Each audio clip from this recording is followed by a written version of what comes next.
Hi, welcome to Rich Media Design Productions next video. This video is about learning about buttons and how to make a button. I use the term kind of loosely here with regard to buttons because on the web, buttons, it can be a lot of things. And here on this website, which is Disney's website, is a good example of what I'm talking about. Here you see a banner header for Walt Disney, and this particular one right now we're looking at is YouTube, and then it's going to bounce to Club Penguin and then another one. But if I take my mouse and I go over it, you'll see that from the arrow it'll change to a hand when I'm in this banner part, but then you'll see a button here. Okay, so here's an example where a banner header is actually a button, and it has a simulated or sort of button here. So most people are seeing this as, okay, do I press here or do I press there? Actually, you can press anywhere. Anywhere on this banner will take you to the same place. Now, why do they have this banner and this button all in the same place? It's because people are so used to buttons that maybe they want to see a button, but I think it's more about covering your bases. In other words, a person might look at this and say, do I press that or where do I press? Then you show them the button and it makes sense to them. Okay, and if you look down at the bottom here, you'll see that there's another type of button. I call these picture buttons. They're basically little banners, tiny banners with a photograph on them. It's not exactly a button, but it is a button. Here's another picture button. So is it a picture button, a banner? You kind of make that kind of like, whoa, what's going on here? But that's exactly my point. My point is that they're all going to take you someplace. So if it's a banner, it's a banner. If it's a button, it's a picture button or a word button. Now I'll give you an example. This is a picture button that we're here. We have another picture button with a button inside the button, sort of like what we see up here in the banner, okay, or the header. It's not exactly a banner, okay. Here we have picture buttons again, and then we have picture buttons again down here with actual buttons.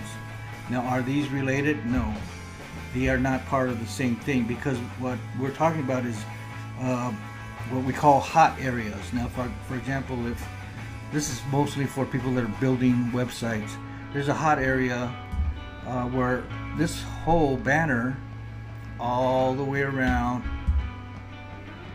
is hot. In other words, if you press anywhere in there, it's called a hot area. It'll take you to the other website or page or whatever that they want you to go to.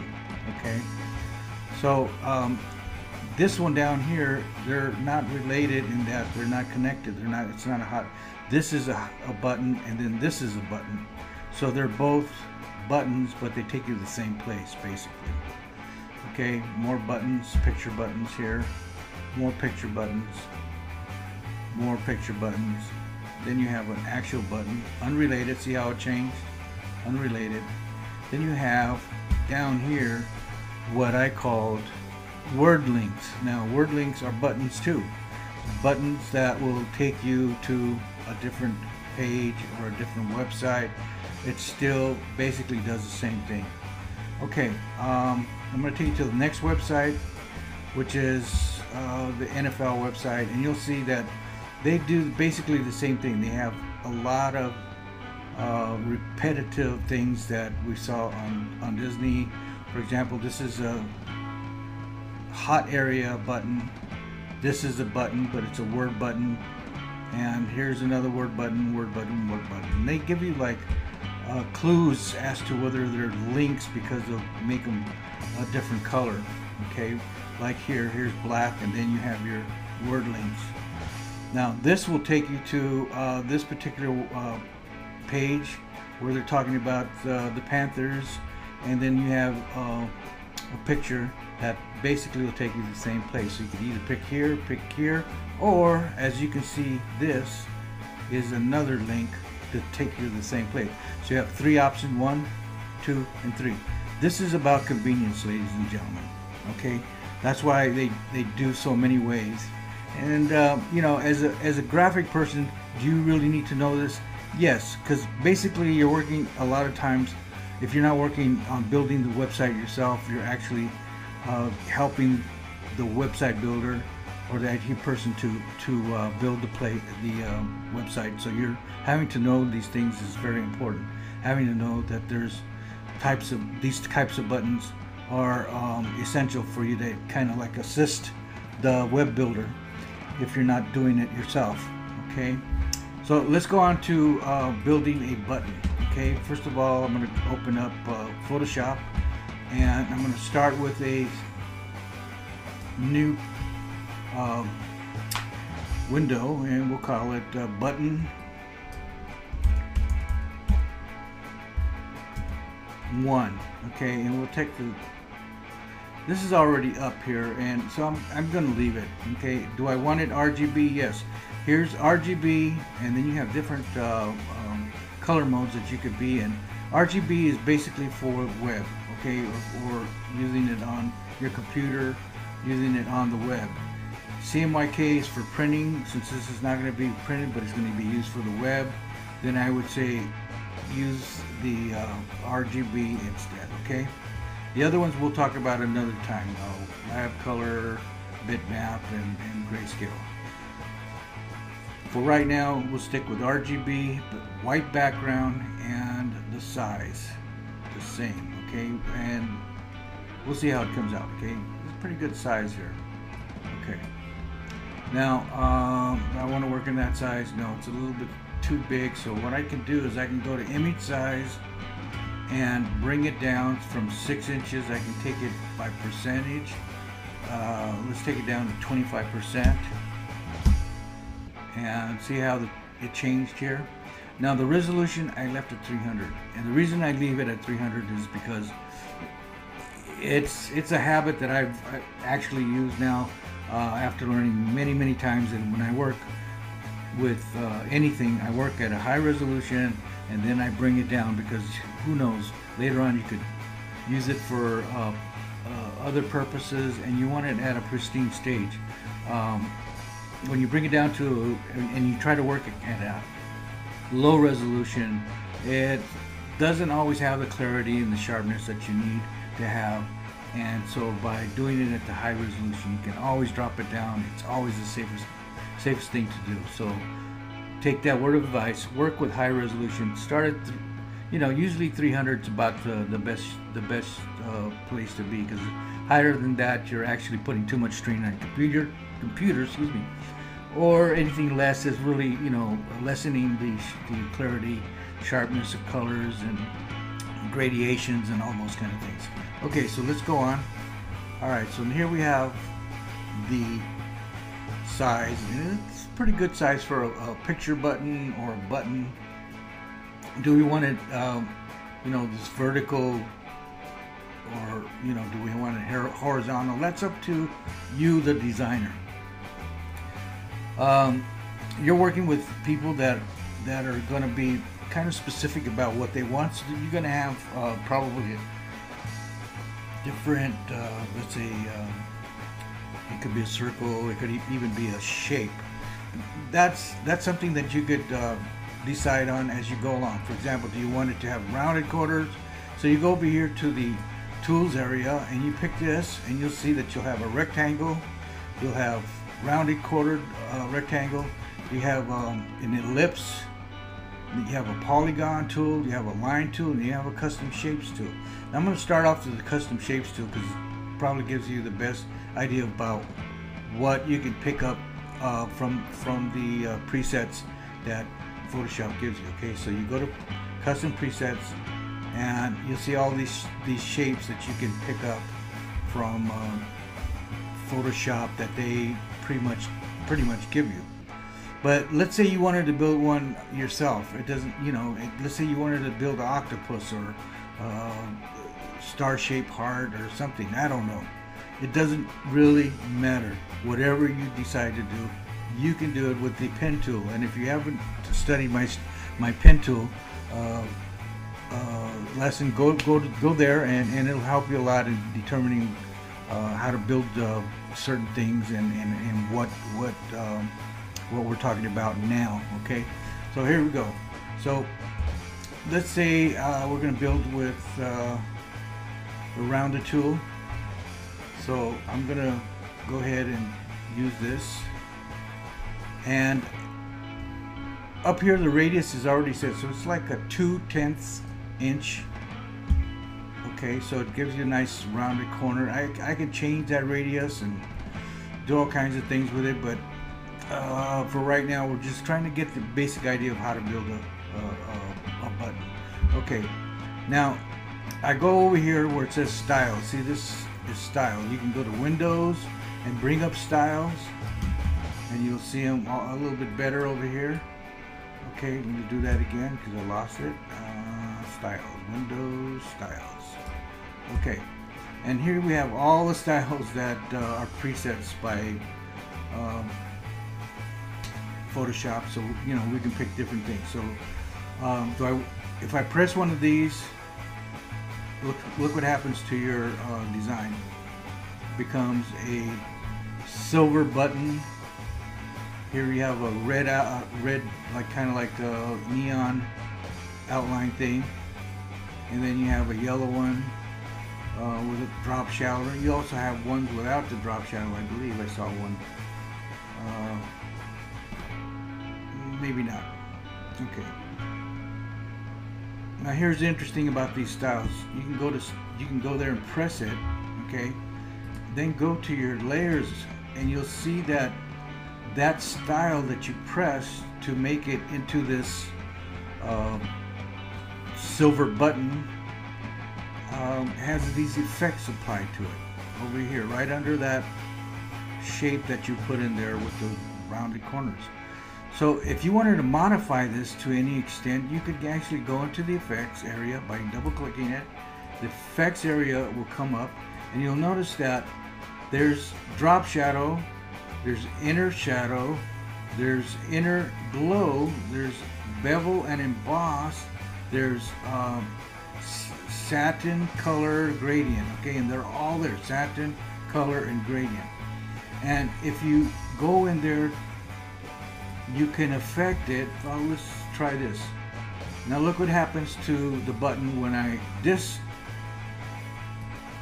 check the satin area. See, it darkened. So it affected it. So here again you have all the parameters that cause this button to become this shade or this color or this smoothness or whatever is happening to it. Like this contour here. They have several contours that you can choose from.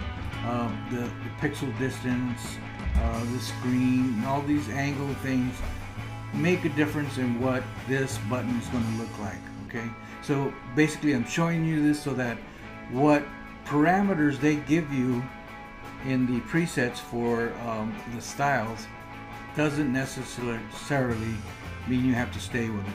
Okay, now the next thing I want to do is say what kind of button it is. Say, okay, I'm going to stay with this. I'm not going to change it, so I'm going to stay with it. Then I'm going to ask for a title here. So I want it to be dark, and I want it to be black.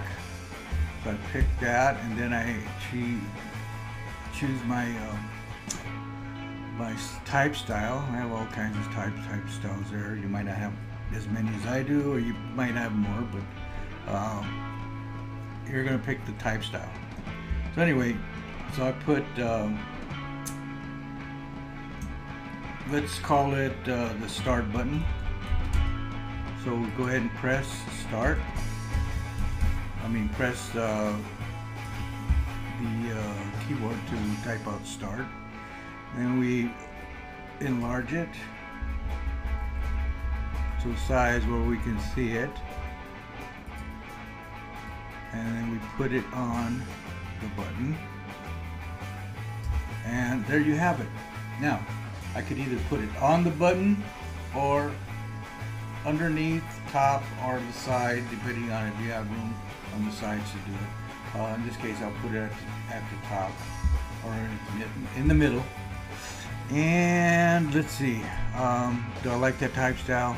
Actually, it's kind of cool, but you know, if you highlight your type style up there and it's highlighted here, you can actually go down your up and down arrows, in this case down arrow, and look at the type styles that you have and actually change them on the fly, sort of the fly, by pressing the up or down arrow depending on where you're at on your list of type styles. Okay, I'm going to leave it there for the sake of, okay, we're satisfied, and there you have it. Now what do I do from here? I could get it ready for the web, and here's one way of doing it.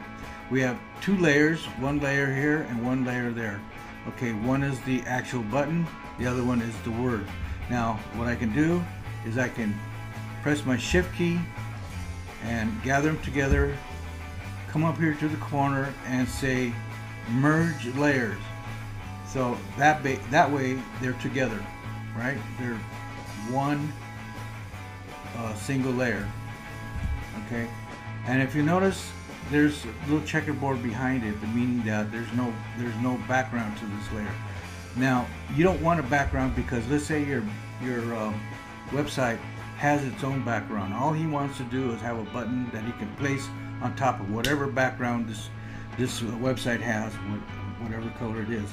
So then you're going to want to throw away this background and just have the layer. So that's what I did. I just grabbed it, pulled it down to the trash button down here at the bottom, and therefore you just have the one layer without a background. Okay, now the next thing I want to do is, okay, let's get this where you know, it'd be a little bit better to handle in working with it. So we'll trim it down, crop it, and there we have it. Now we could save as web and devices. Okay, and there we have it. Now it's going to save it with the background if I leave it a JPEG. So in other words, I don't want it to have a background. So I'm going to save it as a GIF, and if you notice, the GIF doesn't have a background. Now you see a lot of little things going on here that doesn't look too nice. So let's up the colors to 16, and you'll see it's smoothed out a little bit better. It might be higher, that way you can even have a smoother background. And then again, you can go to PNG and have an 8, 16, or 32 without a background. Now either one, the PNG or a GIF, could work with your with Web Builder. And so I think we have it here. We say okay, PNG 8 at 32 colors. Yeah, we want a transparency, and so there it is. Save. Go ahead and save it.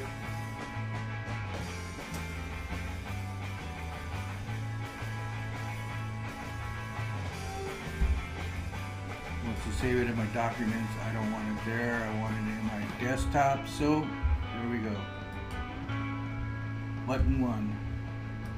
Saved. Okay, well, thank you for being here with us talking about buttons. Remember, buttons can be picture buttons, they can be word links, they can be banners. It's all the same thing. They're going to take you to the same place that you want them to go. Again, thank you for coming. We're going to, before I let you go, I'm going to say this one last thing about buttons. buttons don't have to look like this. Buttons can be square or shaped. You could have pictures on them instead of words. It's up to you. It's up to the designer. Again, thank you for coming, and we hope to see you again.